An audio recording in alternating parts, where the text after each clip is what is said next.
Good morning, everyone, and welcome back to the Boardroom, where once again, we're looking forward to having some great conversations with some of Malta's leading business minds. Now, we are live on Facebook today, and we hope to have a lively conversation. So if you'd like to add to it, please do add your comments or your questions below.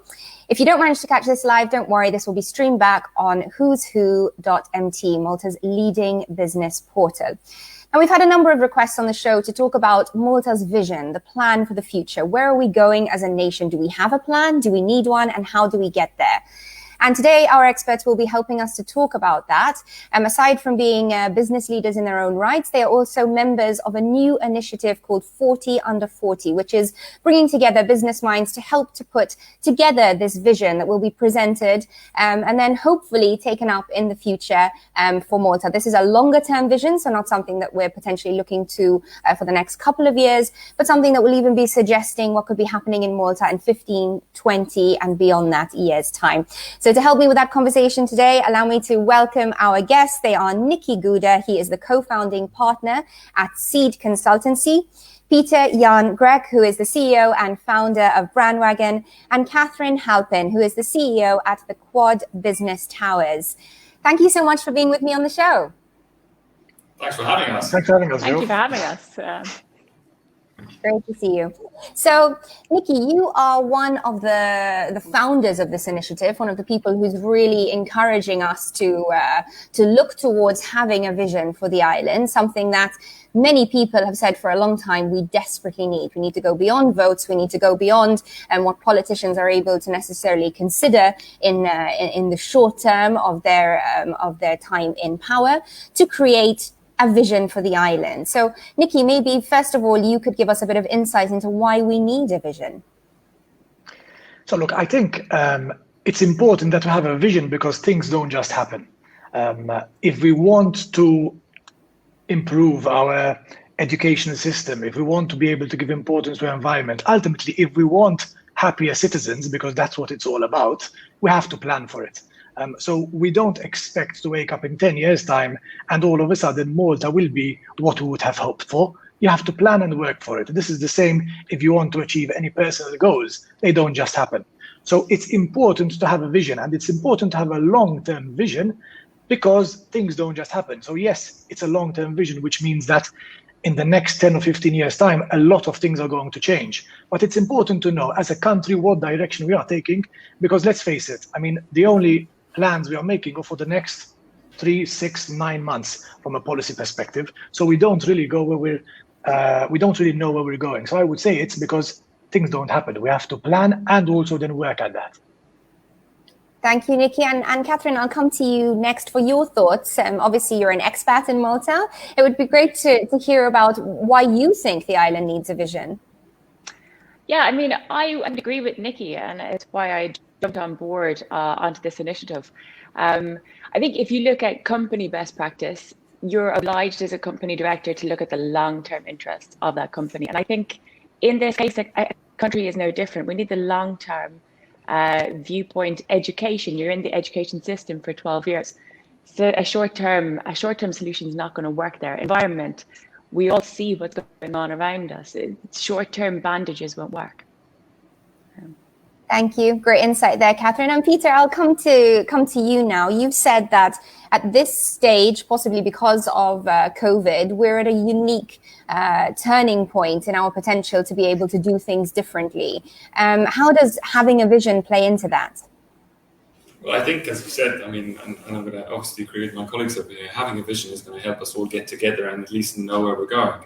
The old slogan goes, if you don't know where you're going, you're probably going to end up somewhere else. I think it's really, really important that as a nation, as business leaders, as citizens first, I think we need to understand exactly where this country needs to go and where we all want to go so we can all work together towards getting there in the long run. As Catherine rightly pointed out, this is about long-term planning. It is about understanding where our education is going to take the next generation, which are going to be the generation which are going to lead us also into the future. And as a nation, what are we building for? What are businesses constructing for? What are businesses, drawing up in terms of their long-term plans, and how do they all align together as a nation? Thank you, Pete. And I'll stay with you. You know, if you could zoom forward 30 years, what would be the first thing you wanted to see stepping out of your sort of time travel machine? What would Malta look like? What do you hope for? Well, when you first asked me this question, I started thinking, quite heavily towards what that answer could look like. And I probably have about 20 lines, but you just told me I've got 2 minutes to answer this. So I'm probably going to be stopping short in that. I definitely want to walk out of this time capsule and smell fresh air. I want to look out, and obviously I want to see a bit more green than the current, pastel concrete colors that we're currently seeing right now. I'd like to see a leadership, and when I talk about governance in Malta, I think I'd like to see a leadership which is way more technocratic than it currently is, and a leadership which is focused on results and focused also on the well-being of the nation and the well-being and the reputation of the country. As you all know, I work in branding, and in branding we always say that a brand is what people say about you when you're not in the room. What are people currently saying about Malta when we're not in the room? And I think that is really, really important. We've also been, told that, effectively first impressions count. I think we've had a first impression and then we knocked it off with another impression. What is the impression that we're giving, to people out there and also to ourselves? How do we justify what's good and what's wrong? And I think I'd love to walk out of that capsule and definitely see a Malta which is really, going back effectively to its roots, a reputation of being one of the most welcoming, countries in the world, a reputation of being a hardworking country which has solidarity built in, where we're a nation where we're all working together towards a common goal and a common cause, which focuses on the whole well-being of the whole country as a whole. I think I'd love to see the tribalism and the opposing, politics gone down the drain. I mean, we effectively need to function as an organization similarly to the boardroom, where you don't have a board of directors which is split down the middle, but actually where everybody's working down the line towards a common goal and planning not for the next, election, but for the future and for the next generation to come. So that's more what my time capsule looks like. Absolutely. Well, that's certainly a hopeful look at our future. And I think we can all agree that would be what we all want it to look like, certainly in this room, and I'm sure many of our viewers as well. Nicky, you've put together this initiative with Seed, as part of Seed, rather, because you believe that we can get better. You believe there is a point to us trying to go beyond the current system and trying to change things. If we take Pete's vision in mind, how achievable do you think this is, and what steps do we need to be taking today to be able to make that happen? We've before we actually launched this 40 under 40 initiative, we had a number of discussions with a number of individuals in similar situations like ours, and we believe it's extremely achievable because there's a lot of energy and passion and determination to get things done. So even if you see the interaction between the members, and even interaction, to be honest, with people who are not directly involved in the initiative, there's a lot of energy and passion. So I'm sure that we'll be able to get this done, but we need to start planning from now. I think, however, it's not simply a matter of energy and passion. I think it's a complete change in mentality that we need in this country. So that is why it is also a long-term vision as well. I think we need to, I'm a bit obsessed with purpose, and that we give purpose to everything we do. And I think we completely lost the sense as to why either we exist or as to why, for example, our politicians are there. We seem to think that our politicians are there simply to win elections or for us to go, behind them at every mass meeting. And actually, politicians are there to serve us. Politicians are there to ensure that they provide for the well-being of the citizens and the well-being of our country. And as Pete said, I mean, red, blue or green, we don't really care, as long as things are improving and we know exactly where we are going. Unfortunately, this country is divided on everything that is under the sun, which is politically related. So possibly if today I start speaking about the disaster we have from an economic point of view, they will clearly label me as being anti-government. But ultimately, we need to really come together and know where we're going as a country. But as much as there is a lot of energy and passion, we need a change in mentality. Because unfortunately in Malta, everything is political, and that needs to change to be able to achieve what we really want as a 40 under 40, or to be honest, what most people want to get to in 15, 20 years time. Thank you, Nicky. And Catherine, I'll sort of shoot that over to you as well. I mean, again, possibly a slightly outside view on Malta, which is great and desperately needed. And what do you think you'd like to see, again, for foreign investment to keep going, for our economy to keep strong? From that perspective, what should we be focusing on? I mean, I've been here for 6 years and I still don't fully understand how politics in this country is like two halves of a football match. It's not healthy, I think, because exactly that, a politician's life cycle in terms of long-term policy is only a small piece. And until the institutions are empowered and given the resources to bring in the competency or to unleash the competency that they already have within them to actually implement the long-term policies, I think Malta will always struggle a little bit. It's a small country, everybody knows each other, and that's it's always going to make it tougher. And like anywhere I've been in the world, okay, nowhere is perfect. And in Ireland, we're having the exact same conversations, with just different accents and paler skin. So, you know, it's not a unique problem here, but I think it is maybe magnified to some extent by the fact that there is this kind of two-party syndrome, which I think isn't healthy. What we need to do, I think, is draw a line in the sand. And as somebody who has made Malta home by choice, I'd love to see a line in the sand and to say, look, we are going to be transparent. We believe in good governance. We believe in educating our people to be independent, free thinkers. And I think that would be a really powerful line to take as a country. Thank you, Catherine. Certainly, that's something I think we can all agree on.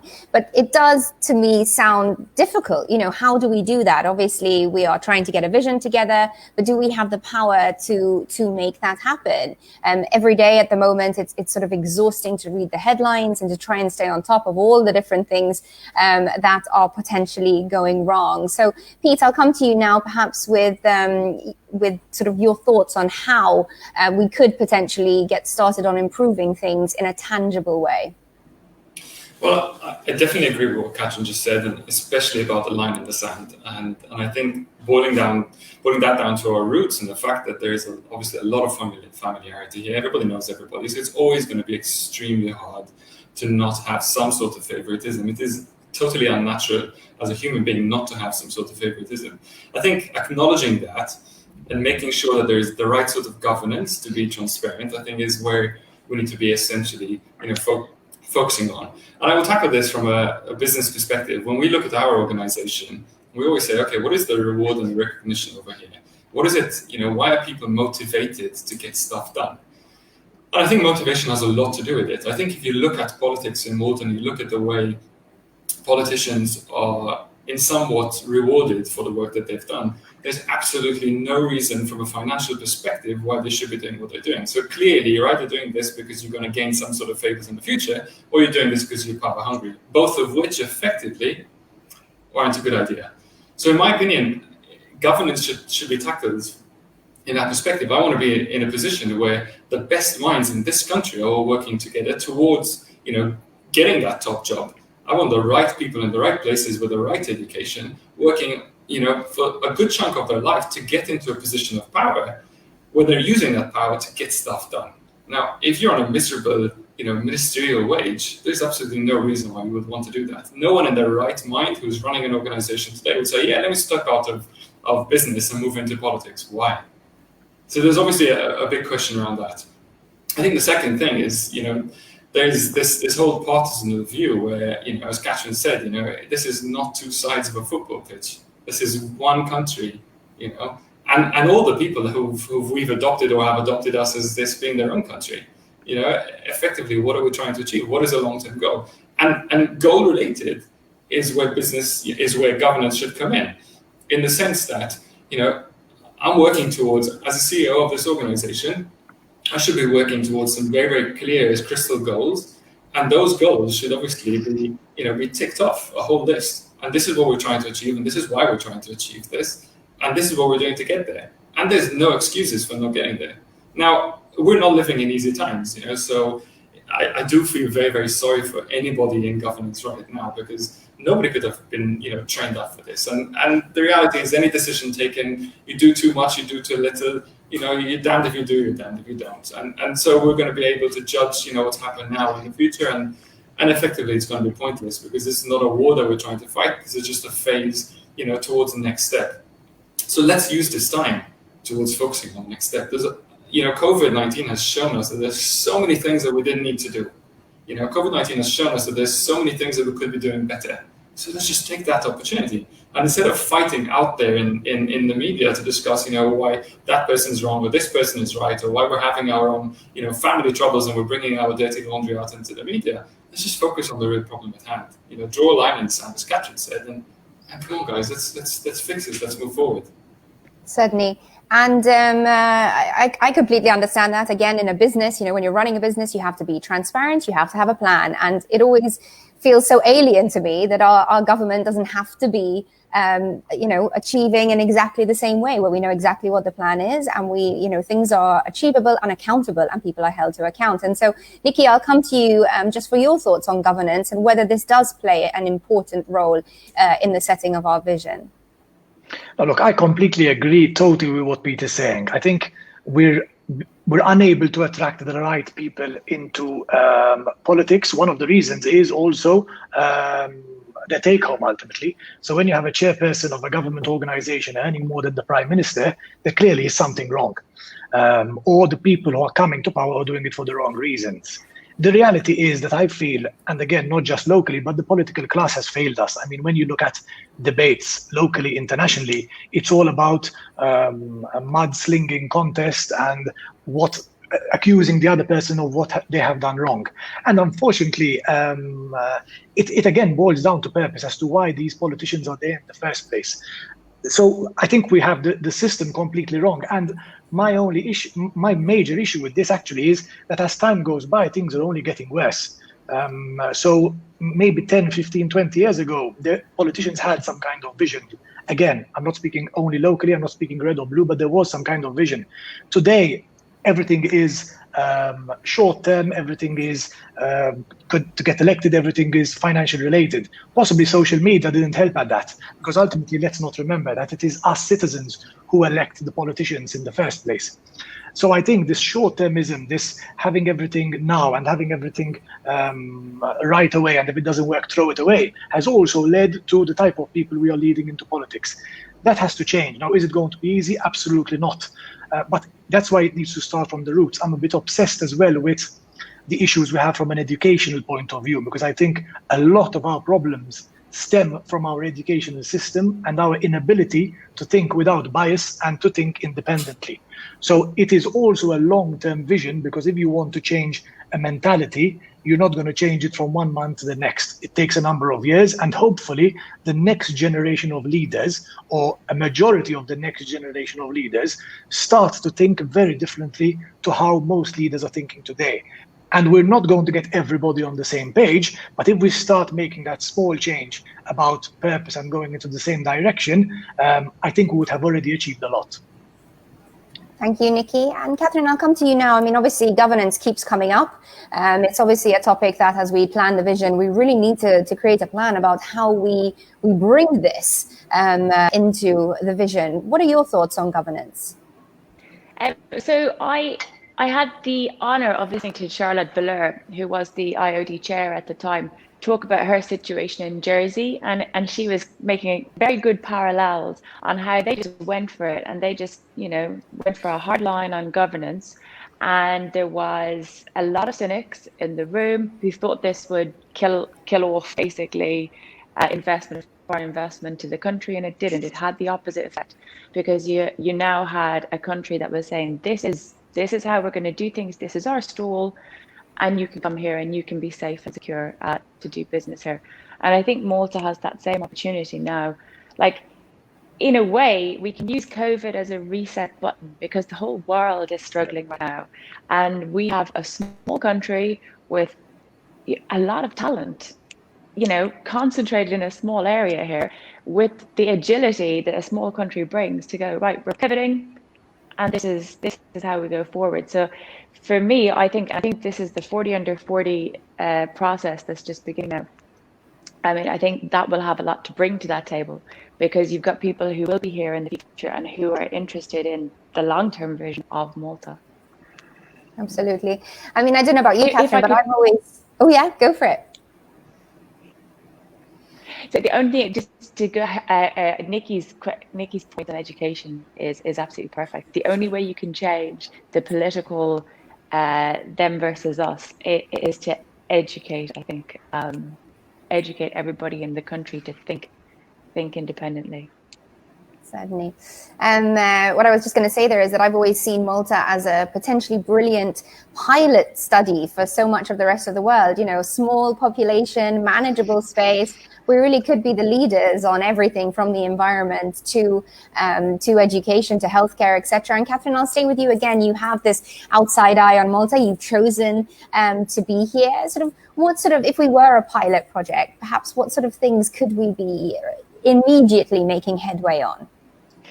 Well, I moved here in 2014, and I was like, I want to make it all electric vehicles, the whole island, because you've got none of the issues with distance. You know, it was perfect. I think absolutely, you're a sunny island, so it's a great place for renewable energy.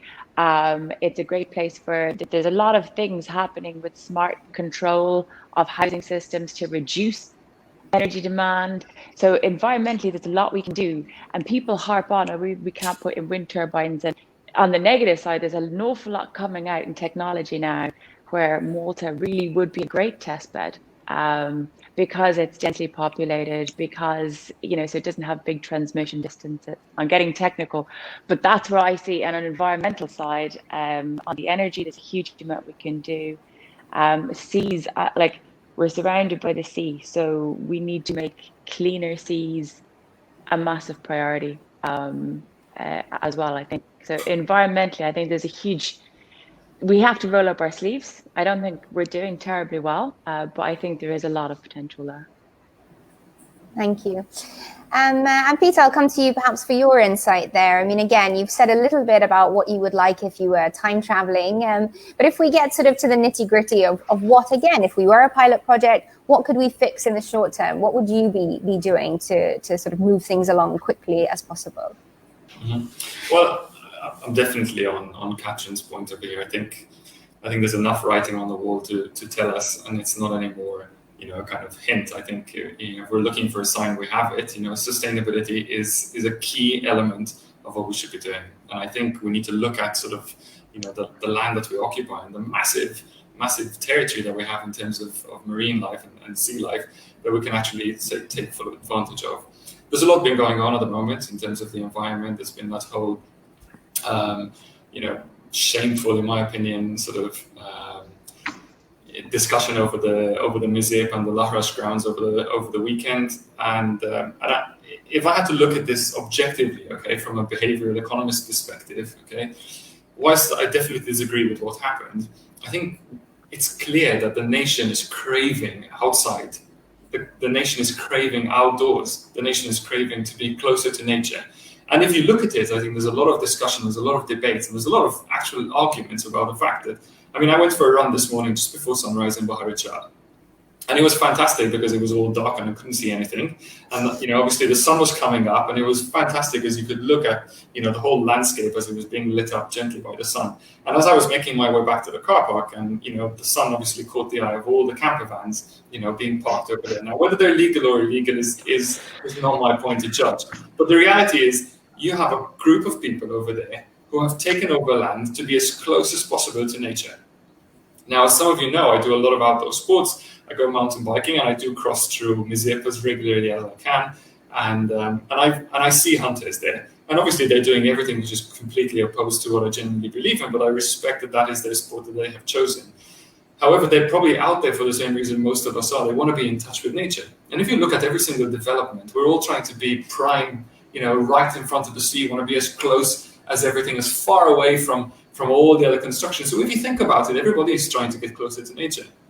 Now, if we look at this holistically, okay, and you just try and kind of digest and detox that, if everybody wants a piece of nature, let's give everyone nature back. But let's manage it not give it off to some sort of, group to some organization to manage it. That's a national treasure that should be managed on a national perspective.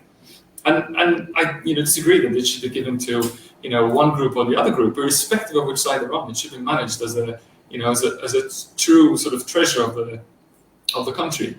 And so I see that people wanting to be in touch with nature is, I think, really important. We can only do that in a sustainable way.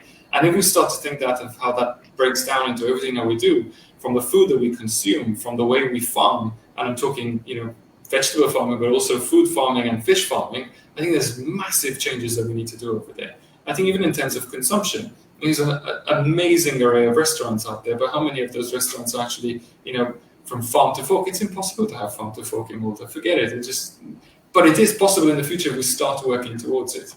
Okay. And if we look at, I'm sitting in an office here which is flooded, with plants. We've got a massive green wall which nobody's appreciating because 450 square meters now on my own right now. But people want to get close to nature.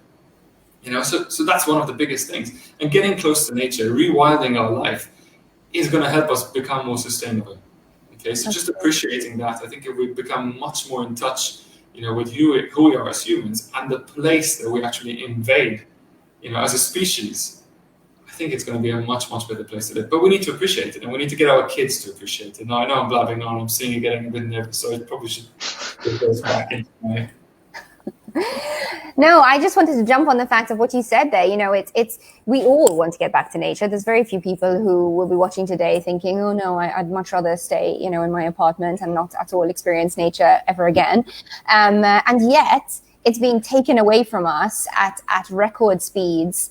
And I speak from my group of friends, my colleagues, etc. We are frustrated. People are frustrated. What do we do? And then the news at the weekend that just makes you think, my goodness, what is even the point? And Nicky, I'll come to you. People are angry at the moment, not just in Malta, all over the world. As you said, there has been a sort of a shift in leadership that really doesn't feel like sort of people are being given what they need and like the future is being taken into consideration. So if people watching this today are angry and they want to do something, and they are doing something, they're protesting, they're getting angry, they're talking on social media, what can they do? What should they be doing that is going to hopefully have a constructive result? Look, I think we should all start speaking openly and candidly about certain issues, irrespective of political belief.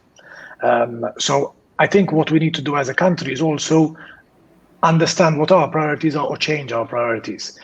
We have had economic growth in the last couple of years, which has been massive economic growth. But what does that economic growth really mean? Should we be giving importance more to our well-being, possibly, than our economic growth? Are we really happier as citizens? Do we know exactly where we are going? So I think it's important that we start speaking openly and candidly. And the problem is, again, I link it to social media and how easy it is for me to get my keyboard and start writing anything. But then I feel very differently possibly when I'm speaking without my keyboard in front of me. So I think it's a matter of really speaking openly and candidly about what is good and what is bad. And if for some reason I'm linked to a political party, but that political party is doing things which are not correct or not in line with the country's vision or not in line with my country's my own beliefs, I need to speak up, because otherwise we're going to keep on going down this spiral and end up in a much worse situation in 10 years' time.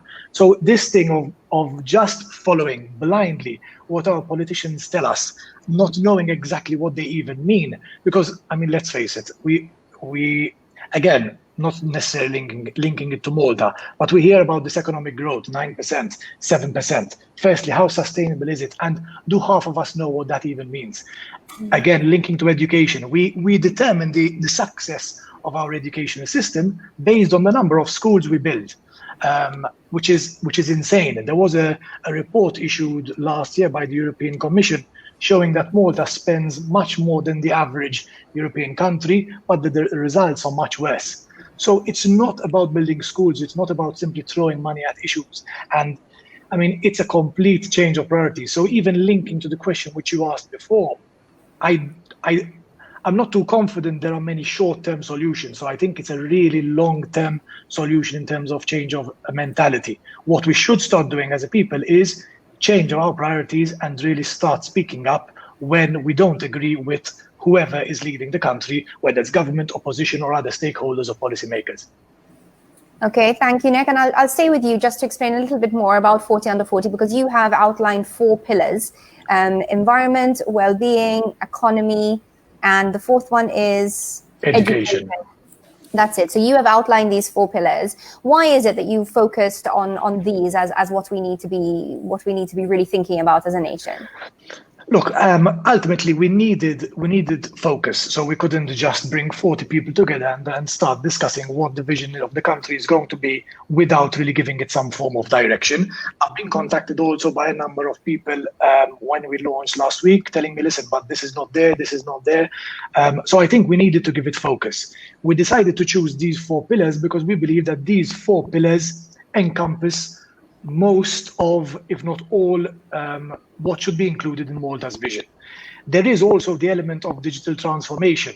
Again, we believe that digital transformation is part of the 4 pillars, so that is also which is going to be something discussed at 40 under 40, because digital transformation comes into each and every one of these pillars. But we focused on these 4 because possibly we believe that most of our problems stem from the issues that we have in these 4 pillars, or that we are not giving these pillars or some of these pillars enough importance, which will result in the happiness or the well-being of our citizens ultimately. And Nicky, again, sorry, just to stay with you one more time, but obviously you are the economist in the room, or sort of very linked to that part of the conversation. Just explain to our viewers, people being happy, well-being being at the top of the agenda, this is good for the nation, right? This isn't just good for a sort of woo-woo idea of our lives being better. It's genuinely better for the economy. Look, and agreed 100%. And even linking it to your first question as to why people should be bothered about having a vision, because ultimately the vision is not about having more money in our bank account. It's about our personal well-being. And if there is something to fight for, and if there is something to work hard at, it is our own well-being or the well-being of our own children. So when we speak about the importance of the environment, when we speak about changing the educational system, when we speak about the economy, we are not speaking about pound, shilling and pence, but we are really speaking about being, I would boil it down to, happier individuals. And some people might not believe that, but that is ultimately, again, why politicians are there and why people should get into politics. And that is the vision we have for 40 under 40. So if our own well-being is not something we're going to give importance to, then again, I don't know what we are going to give importance to ultimately. Unfortunately, we've had too much focus on, you know what, as a country, we're doing better financially. I have more money in my bank account. Again, there are so many studies which show that these 2 issues about being financially stable or wealthier are not linked to your own well-being. So let's start to give importance to well-being. Again, sorry I'm going on, but just one final thing. We need to also start, and that is where we're going to start as well in that particular pillar, by defining what we mean by well-being. Because well-being could mean something very different to you as it is to me. But ultimately, it boils down to being, I would say, happier individuals who are able to live better with each other, rather than this split and always this kind of tension. So yes, I think it is something which we all should contribute to. Certainly. Nick, this tied in just a little bit with a quote I heard last week from Keir Starmer, who is the leader of the UK Labour Party. I don't know whether you heard this quote, but he basically said that his vision for the UK is for it to be a great place to grow up and a great place to grow old. And frankly, I don't think you can say it better than that. Like, that's exactly what we all should want for our lives, or certainly it resonated with me. So Catherine, I'll come to you now just for your thoughts on again, helping us to flip this on our heads for our viewers. If we don't start looking at this vision, what are your concerns about what Malta in 30 years could look like? Was that to me? Yes. It risks getting stuck. That would be a terrible shame. It risks getting stuck. I heard a great quote the other day, which is like GDP is like the accelerometer. It like shows you how fast you're going, but it's not a compass. So you might be going really, really fast in the wrong direction. And so, I mean, and I've also heard it's very good to see what is your vision for failure, because then you'll motivate yourself in the other direction. So failure for me would be to continue with this very divided political opinion where everything is political. Like, we came here to talk about economy, well-being, education. We end up talking about politics. You know, that's how pervasive it is in Malta. So I think that needs to change.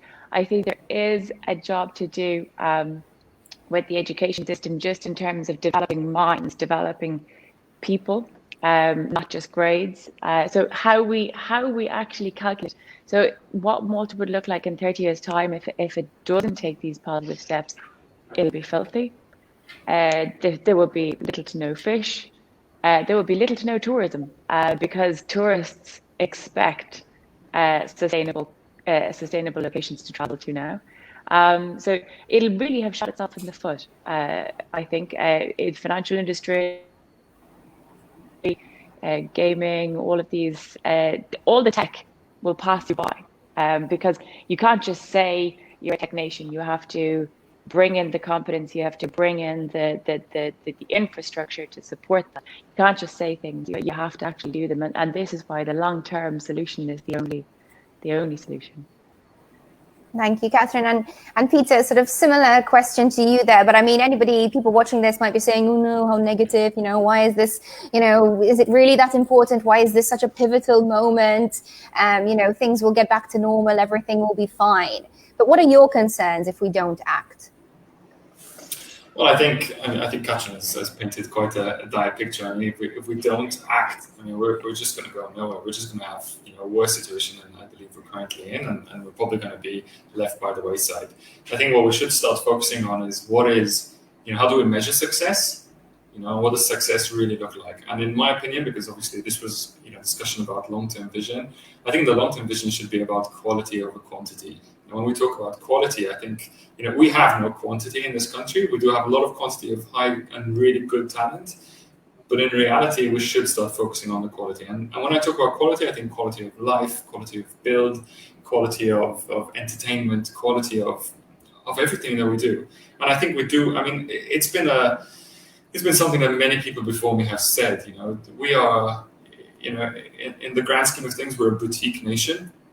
And we need to start thinking like a boutique nation. And if we think like a boutique nation, let's make the most out of the little we have, and let's really focus on quality all the way around. In terms of service levels, in terms of in every single thing that we do. So what is that? What is the quality of life that we're looking at? What is the quality of service that we're expecting? What is the quality of public service that we're expecting? We're really not a big country. We're effectively a large organization, and we can manage it like a large organization. It is really simple to pivot this country, really. So I think we're doing a lot of the talking, we're doing a lot of the questioning, but we just need to start getting something done. And this is where I really give kudos to Nicky and JP for putting this initiative together, and bringing all these minds together. And we need to start. And what? If nobody's going to do it, let's just do it ourselves. Yeah. Absolutely.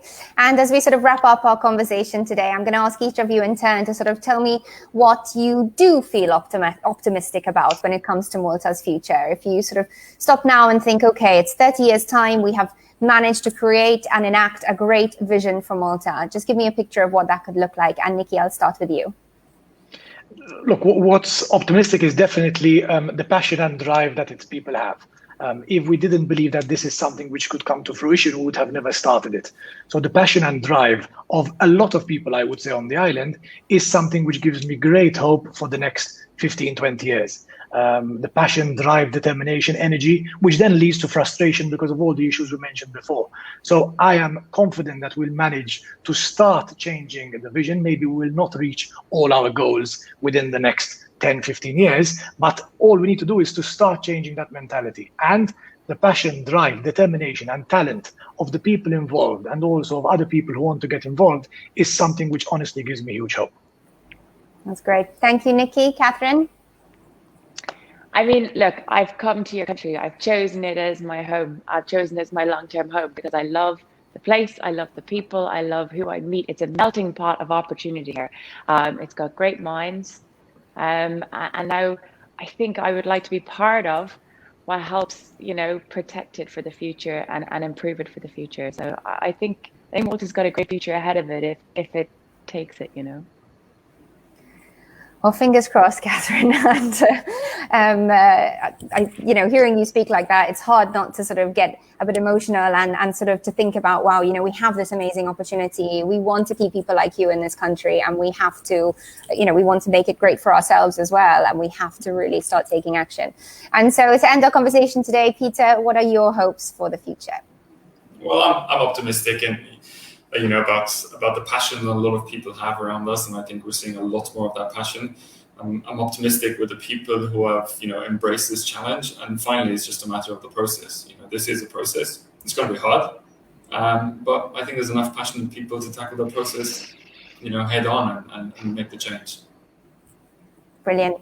Well, lots to process there from our conversation today. Lots of things that could give us cause for concern, but also lots of hope and passion for the future, that we managed to turn the country into a great place to live, great place to do business, both for us and, of course, people who choose it as their home. So thank you so much for being on the show with me today. It was really great to have this conversation, and I'm sure there will be many comments from our audience, which, of course, we'll pass on when we receive. And thank you, as always, to our viewers at home, at the office. We love being with you. Thank you for watching us on The Boardroom. If you do have any thoughts about future shows that you would like to see, let us know. People you would like us to interview, let us know. In the meantime, have a great end to the week, and I look forward to seeing you next time.